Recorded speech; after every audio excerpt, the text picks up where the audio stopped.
was a fascinating custom in my family when I was a kid. I didn't really know about the month of Elul. I'm not sure how much anyone in our family knew of the month of Elul. So when it came to Yom Kippur, we would drive to services. And then at some point in that journey, often as we even just pulled into the parking lot of the synagogue itself, somebody in the car would say, "I'm sorry for everything I've done this year." And at that point, everyone else in the car would say, "Me too, me too, me too, me too."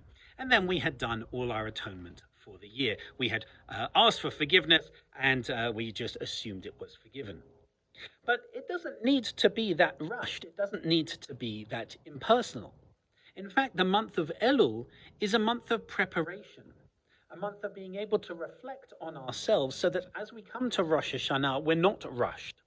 And then as we engage in the 10 days of penitence between Rosh Hashanah and Yom Kippur, we're already prepared. We've already faced our own inner challenges, our own inner demons. And we are therefore able to see what needs to change in ourselves and see, by the time we get to Rosh Hashanah, who it is we need to sincerely apologize for.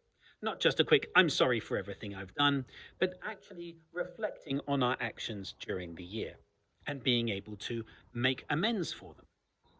The reason I share all of this is because the month of Elul starts at the beginning of next week, and Elul is that month of preparation. We've been through the month of Av, a darker month, a lower month in the Jewish calendar, and now the month of Elul is a time for us to really reconnect, a time for us to prepare ourselves for the High Holy Day season. Cantor Liana is going to be sending out a wonderful video message for the start of Elul, and I will be reading throughout the month of Elul. I'll be reading the daily reflections. Last year we did this on Facebook Live at 8:30 every single morning on Facebook Live. Last year I did the CCAR calendar for readings during the month of Elul. This year I'm going to do the calendar of readings from the Forms of Prayer Siddur and Forms of Prayer Machzor that is from the UK. So it's a different set of readings, a different set of reflections. And that's at 8:30 every morning on Facebook Live for about 10 minutes. I share the reading, I reflect on it, and then I blow the shofar. This year I'm going to warn my neighbors in advance. That will make me a much better neighbor. So we encourage you now to really, as we move out of Av, we encourage you to start engaging in that process of teshuvah, that process of self-reflection. I know that it is difficult. I know that a number of people are still feeling quite isolated from our community. So our hope is to really reach out to you during this time. By having it on Facebook Live, it gives us a real opportunity to share some chats and comments and so on. And so we're going to be letting you know about our High Holy Day services imminently. We are busy, very busy, preparing them at the moment. They're going to be, once again, wonderfully creative, appropriate for the season, and indeed appropriate for what's going on in the world around us.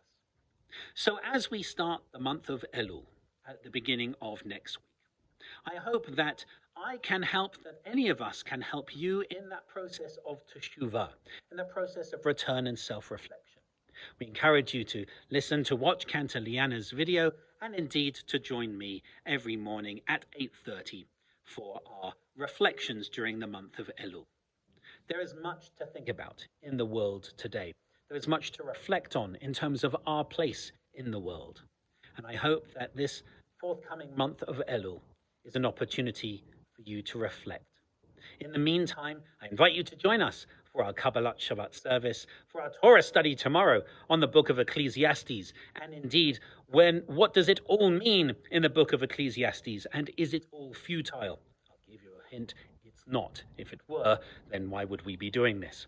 But why does Ecclesiastes seem to say that everything is futile? We'll explore that. I believe it's a particularly good text to study just as we move into the month of Elul. And then, of course, we invite you to join us for our Shabbat Shacharit service tomorrow as well. So I wish you a Shabbat of reflection and indeed a forthcoming month of Elul of reflection. And I wish you